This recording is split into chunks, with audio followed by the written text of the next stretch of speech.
Hi guys, দেখো তোমার দাদা ভাই লাল লাল ঝাল ঝাল চিকেন রান্না করছে কাঠের জালে। এই যে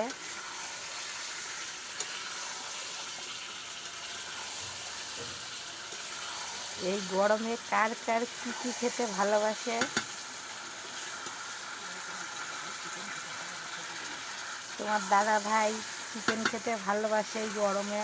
তোমাদের কার কার ভালো লাগে এইটা গরমে কমেন্ট করবে। দেখো তোমার দাদা ভাই এই যে চিকেন রান্না করছে, এই যে মুখটা। হাই বন্ধুরা, কে কে খাবে সবাই চলে আসো।